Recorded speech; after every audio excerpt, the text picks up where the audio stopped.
আমার মনে হয় যে টিকিট পাওয়ার মূল সমস্যা হলো এখানে বুথ একটা করা হয়েছে। আমার মনে হয় একাধিক যদি বুথ থাকতো তাহলে এটা আমার জন্য ভালো হতো, আমার জন্য না সবার জন্য ভালো হতো, গ্যাদারিং সৃষ্টিটা হতো।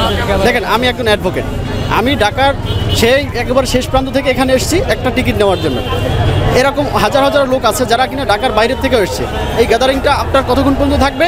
যতদিন আপনার বিপিএল চলবে। এটার একটা স্থায়ী সমাধান দরকার, সেজন্য একাধিক বুথ থাকার প্রয়োজন এবং বিনিময় চাইলে এটা অনলাইন করা যেতে পারে।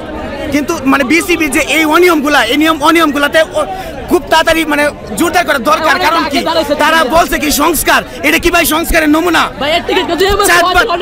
5বার টিকিটের তারিখটা চেঞ্জ করতেছে, ডেটটা চেঞ্জ করতেছে, 3টায় না 4টায় না 5টায় না 6টায়। এই অন্য টিকিটের কোনো হয় নাই, বলতেছে 5000 টিকিট আনছে মাত্র। তো 5000 টিকিট দিয়ে কি হবে? না ভাই 30 টাকা করে চাঁদা নিতেছে। চাঁদা বলছে কি যে পানি বিনামূল্যে দিতেছে, তাহলে 30 টাকা কার কেলা নিতেছে? আমাদের কিরা উপদেশটা মনে হয় 30 টাকা পকেটে দিতেছে নাকি? আগে তো ভালো ছিল, 200 টাকা বলে 200 টাকায় নিত, তাহলে 200 বলে 230 টাকা কি জন্য নিব? আমরা অবশ্যই ক্রিকেট বোর্ডকে দায়ী করা উচিত। 230 টাকা তাদের অনুমতি ছাড়া কি 230 টাকা কেউ নিতে পারতো? অবশ্যই নিতে পারতো না। তাইলে মানে ইনডিরেক্টলি তারা চাঁদাবাজি করতেছে, লাইসেন্স করে বলে লাইসেন্স করা চাঁদাবাজি। তাদের কথার কথা ঠিক নাই। অবশ্যই 200 টাকা বলে 200 টাকা, 300 টাকা 300 টাকা আগে বলতো, 200 টাকা বললে 230 টাকা নিবে কেন? এক ফোটাও সন্তুষ্ট না ভাই। এটা কিসের বিপিএল? এটা এর থেকে ভালো খেলা ওই আমাকে টয়লেটের পিছনে একটা ক্ষেত আছে, এই ক্ষেতের মধ্যে হয় ভাই। এটা বিপিএল? এটা কি নাশকতার জায়গা ভাই? বিপিএল খেলা দেখতে আসছি আমরা এখানে, তারা আমাদেরকে সকাল 6টা থেকে মানে 6টা থেকে শুরু করে এখন প্রায় 7-8টা বাজছে, একটার পর একটা ডেট দিতেছে টিকিটের জন্য, তাও দিবে একটা টিকিট। আমার ফ্যামিলি নিয়ে খেলা দেখতে যাবো, মিনিমাম 5টা টিকিট দরকার আমার। একটা টিকিট এই খেলা দেখতে আইছি আমরা, বরিশাল থেকে ফ্যামিলি সব আসছে খেলা দেখবে। একটা টিকিট দিবে, তাও আবার 30 টাকা এক্সট্রা ব্যাট দিতেছে। ব্যাটটাই নেই, সমস্যা নেই, কিন্তু এই যে নাটক জি করতেছে, সকাল থেকে যে ঘুরতেছি না খায়া না লয়া একটা টিকিটের জন্য, খেলা দেখার জন্য, এটা তার প্রতিক্রিয়া।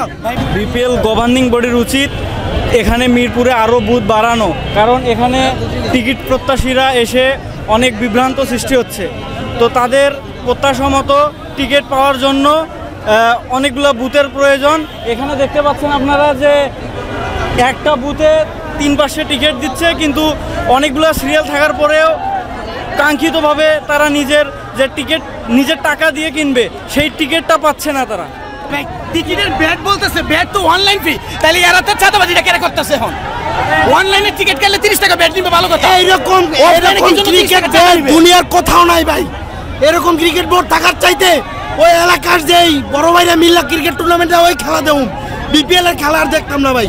যেখানে বিপিএল এর পুরো অর্গানাইজার মিলে একটা টিকিট দিতে পারতেছে না তারা, রাত পাতালে এখানে রাখছে, ওরা 3.5 কোটি টাকা দিচ্ছে, আমরা করে টিকিট দিতে পারবো না।